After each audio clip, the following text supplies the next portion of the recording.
കൂട്ടുകാരെ, നമ്മുടെ ടെറസിലെ കുറച്ച് പച്ചക്കറികളെ കുറിച്ചിട്ടാണ് കേട്ടോ പറയുന്നത്. നമ്മുടെ തക്കാളി നമ്മളൊരു 2 മാസം മുന്നേ നട്ടതായിരുന്നു. അപ്പോൾ അതിൽ നമ്മൾ വേനൽക്കാലത്ത് പറഞ്ഞാൽ വെള്ളം ധാരാളം കൊടുക്കുന്നുണ്ട്. എന്നിരുന്നാലും കായ വലിപ്പം കുറവായിരുന്നു, കുഞ്ഞു കുഞ്ഞു കായായിരുന്നു.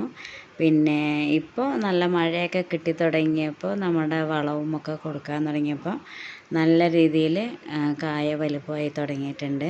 പിന്നെ അതുപോലെ തന്നെ വെണ്ടയ്ക്കൊക്കെ കായ നമ്മൾ കുറേ പ്രാവശ്യം മുറിച്ചെടുത്തു. ചുവന്നതുമുണ്ട്, പിന്നെ നമ്മുടെ നാടൻ പച്ച കളറിലുള്ളതുമുണ്ട്.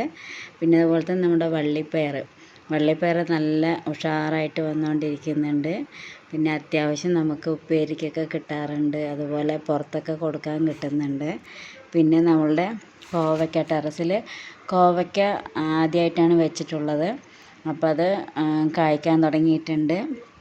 പിന്നെ അതുപോലെ തന്നെ നമ്മളുടെ കുക്കുംബർ അത് നമ്മൾ വെച്ചിട്ട് കുഞ്ഞു കായ്കളൊക്കെ ഉണ്ടായിട്ടുണ്ട്. അതുപോലെ തന്നെ നമുക്ക് ടെറസിൽ തന്നെ കുറേ ചെടികൾ നമ്മൾ ആദ്യം വെച്ചതൊക്കെ മാറ്റാനൊക്കെ ആയിട്ടുണ്ട്.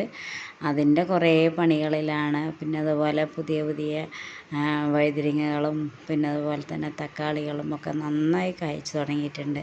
പിന്നെ നമ്മുടെ താഴെ എന്ന് പറയുമ്പോൾ നമുക്ക് മണ്ണിൽ വെക്കുന്നത് തന്നെയാണ് ഏറ്റവും കൂടുതൽ നല്ലത്. പക്ഷേ അതിനെ പറയുന്ന സമയത്ത് നമുക്ക് പന്നീൻ്റെ ശല്യം ഭയങ്കരമായിട്ടുണ്ട്. പിന്നെ അതുപോലെ തന്നെ പെരിച്ചാഴിയുണ്ട്, അതുപോലെ തന്നെ കീരിൻ്റെ പ്രശ്നമൊക്കെ ഉണ്ട്. അപ്പോൾ അതിനെയൊക്കെ നമ്മൾ ചെറിയ രീതിയിൽ ഇങ്ങനെ ഓരോ അവരുടെ കണ്ണിൽ പൊടി വിടുക പറയണ പോലെ ഓരോന്നിങ്ങനെ ചെയ്തിട്ട് നമ്മൾ മുന്നോട്ട് പോകുന്നുണ്ട്. അതിൻ്റെയൊക്കെ പരിഹാരം കാണാതിരിക്കാനും പറ്റില്ലല്ലോ.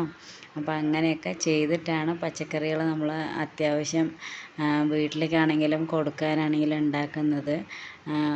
നമുക്ക് സന്തോഷം കിട്ടുന്ന ഒന്നാണല്ലോ നമ്മുടെ ഈ പച്ചക്കറികളും ഒക്കെ ഉണ്ടാക്കുമ്പോൾ.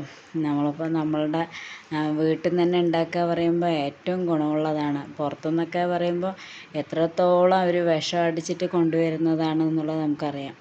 അപ്പോൾ അതുകൊണ്ട് തന്നെ നമ്മുടെ പച്ചക്കറികളിനെയാണ് നമ്മൾ ഏറ്റവും കൂടുതൽ ഫോക്കസ് ചെയ്യണത്.